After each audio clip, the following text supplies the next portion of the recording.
Dans ce chapitre d'extrait d'Histoire de Madagascar, parlons d'une reine qui a tout sacrifié pour préserver son peuple et son pays qu'elle était contrainte de quitter.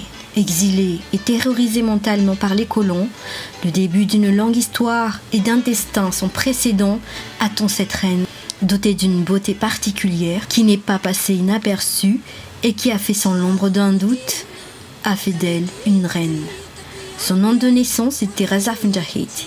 Elle naît le 22 novembre 1861, fille de la princesse Raketak, qui était la fille du roi Radama Ier.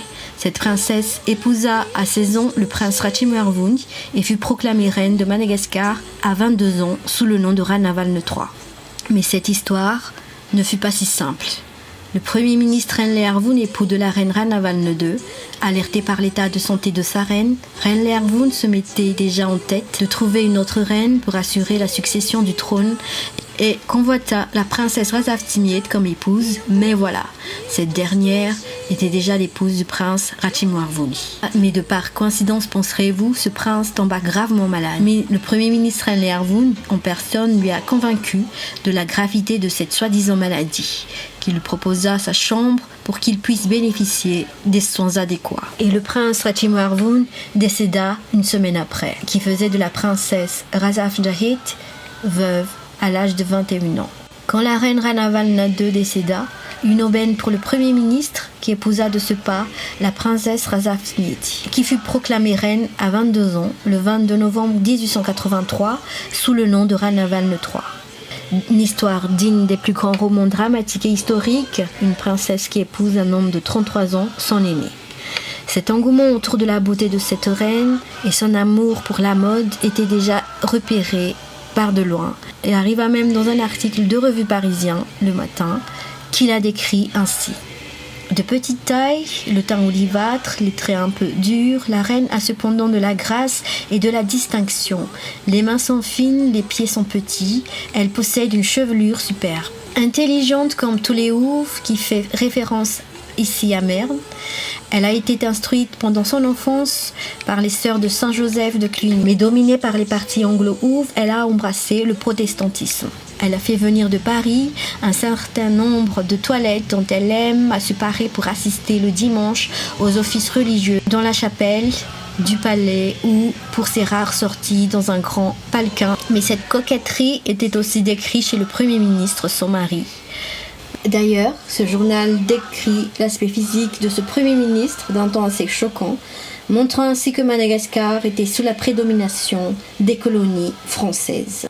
Il décrit ainsi le ministre Renleerwoon, très noir, avec pourtant le paupière bridé du Malaisien, il n'a du nègre que la peau. Malgré le fait que Ranavalne III a épousé un homme de tête, qui avait l'habitude de diriger Madagascar, cela n'empêcha pas cette reine de diriger son royaume avec dignité et défenda son pays, ses convictions contre l'invasion des Français. Car sous son règne éclata une guerre franco-malgache. Cette guerre a été nommée guerre franco-ouve car les terres sakalaves ont été déjà entièrement dominées par la France. Les causes de cette guerre étaient en partie détaillées ainsi par J. Humber selon les Français. En 1878, M. Laborde mourut en laissant une fortune en biens meubles et l'immeuble évalué à plus d'1 million de francs. Lorsque ses héritiers voulurent se partager cette succession, le gouvernement ouve s'opposa à la vente des immeubles. La terre à Madagascar est inalignable, prétendait-il, contrairement aux stipulations de l'article 4 du traité de 1868 cité plus haut. Des débats confus et déloyaux s'en suivirent. Puis en 1881 fut proclamée la loi numéro 85 qui annulait tous les avantages concédés par le traité de 1868. La terre de Madagascar, y était-il dit, ne saurait être vendue à personne ni mise en gage entre les mains de qui que ce soit, non sujet de la reine. C'était une véritable insulte. Ce ne fut pas la seule. Peu de temps après, notre drapeau était remplacé par le drapeau ouve sur la côte nord-ouest, chez les populations sakalaves placées sous notre souveraineté depuis 1840. Le gouvernement français protesta immédiatement contre de tels agissements. Ni les menaces de notre consul, M. Baudet, ni une démonstration navale opérée par le commandant Le Timbre sur la côte nord-ouest ne purent nous donner satisfaction. Les Houves, pendant ce temps, envoyaient en Europe une ambassade avec mission de traîner avec nous les choses en longueur et de gagner à leur cause les principales nations européennes. Sans les troupes, la guerre était indispensable.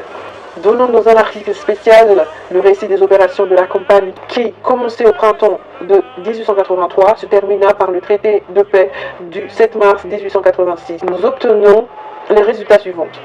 Le gouvernement de la République représenterait Madagascar dans toutes ses relations extérieures. Il occuperait la baie de Diego Suarez pour y faire des établissements à sa convenance. Il recevrait une indemnité de 10 millions pour les victimes de la guerre. Le mot protectorat n'était pas inscrit dans le texte de ce traité. Le Premier ministre s'y était opposé formellement. Il espérait ainsi pouvoir jouer plus facilement sur les mots et arriver peu à peu à éluder toutes les clauses qui consacraient notre ingérence dans les affaires malgaches. Il n'eut plus de près qu'un seul but, faire du traité une lettre morte et par une tactique d'obstruction constante, chasser la France de l'île. À nos demandes, à nos réclamations, à nos rappels, à l'observation des conventions, le gouvernement Houf opposait des fins de non-recevoir ou le silence le plus complet. Il se rendait parfaitement compte de l'impuissance de nos représentants, perdus avec une cinquantaine d'hommes au cœur du pays, à 400 km de leur côte.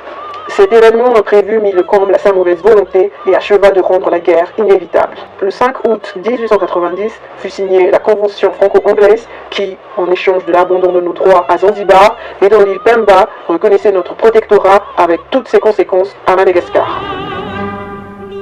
La reine était donc un grand obstacle pour les Français.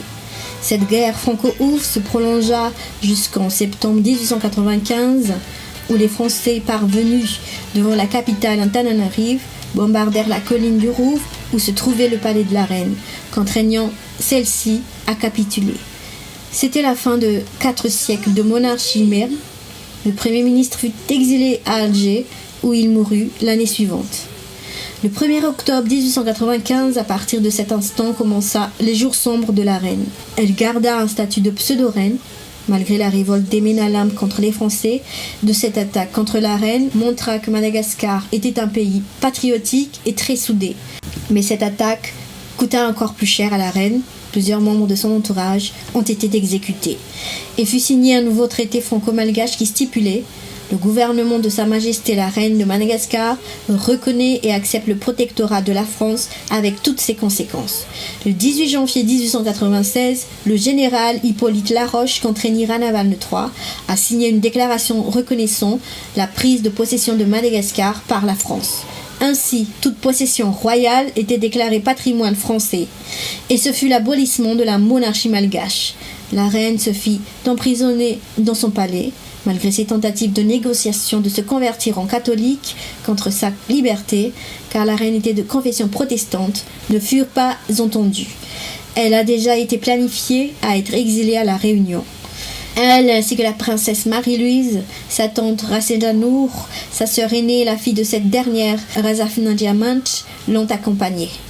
Le 28 janvier 1897, elle fut envoyée par la suite à Alger, où elle vivait dans des conditions les plus déplorables, pas du tout coûteux pour la France. Il est même dit que son secrétaire, Jean-Baptiste Razamjazak, fut renvoyé à Madagascar car il tentait de vendre des bijoux au profit de la reine.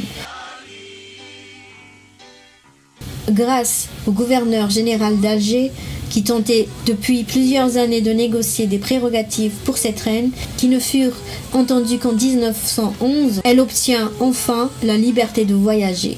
Elle se rendait donc en France, à Paris, à Arcachon. Elle séjourna quelques nuits à Fontainebleau. Elle effectua en tout 8 voyages, aller-retour, France, Alger, durant ses dernières années de vie. Son histoire suscitait la pitié des Parisiennes qui lui faisaient des dons de quelques robes. Sa notoriété se faisait de plus en plus entendre de partout la France. Elle receva un saphir de 20 carats par le bijoutier Nitzel. Son histoire a même été réinterprétée dans une petite opérette intitulée Les Rapatriés de Madagascar ou La Nouvelle Reine d'Arcachon. À Nogent, elle visitait une exposition coloniale et fut émue en retrouvant des musiciens malgaches, des musiciens qui étaient employés au Palais Royal de Madagascar à son époque. Elle décéda d'une embolie à Alger le 23 mai 1917. Sa mort a bien été camouflée en dehors des quelques cercles familiaux. Elle a été enterrée à Saint-Eugène, en Alger, le 25 mai 1917. Ceci dit, les Malgaches ont pratiquement oublié cette reine qui s'est sacrifiée pourtant pour eux. Sa tombe en Alger posa problème le 29 juin 1925, faute d'entretien. Le gouverneur général de Madagascar, Marcel Olivier, trouva la tombe convenable pour une telle insignifiante reine. Ce n'est qu'en 1938 que son corps a été réclamé. Ce sont surtout les descendants des anciens souverains qui le clamaient et ont demandé le transfert du reste mortel de cette reine à Madagascar.